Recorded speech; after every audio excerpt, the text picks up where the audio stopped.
Hello po, good evening po sa inyo po lahat. Mag-unboxing po tayo ng bigay ni Kuya Au. Maraming salamat po sa blessing at sa mga sponsor ni Kuya Au.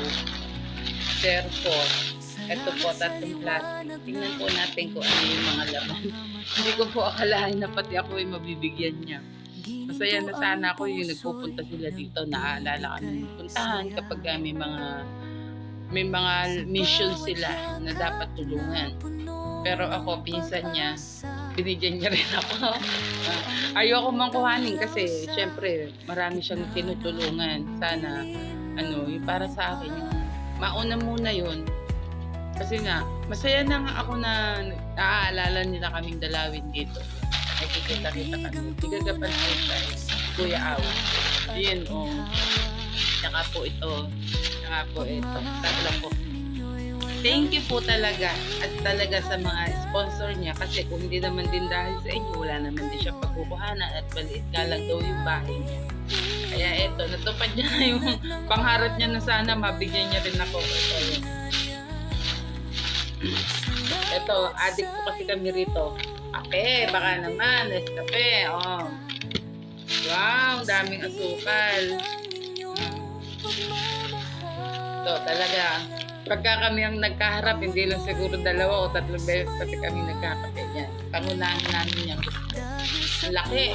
Kasi ako lang ang nagkakape rito sa bahay. Yung kapatid ko, hindi. Anak ko, hindi rin. Kaya matagal-tagal kong gagamitin yan. Wow! Ang aking! Sabon, dami tatlong dosena, ayan. Kaya naman, sarap. Wow! Hindi na ako magluluto ng ulam. Ito na titirahin ko, ang daming noodles. So, hindi na ako pupunta sa tindahan, parang yan. Thank you! Ano to? Wrap? Para sa tuna. Wow, ito anak ko makakainin niya to. Hindi ako mahihiya. Ako lahat ng gusto ni anak. Thank you. Yan, dami. Dami niyang binigay. Baka naman. Wow, meron pa tayong ganito.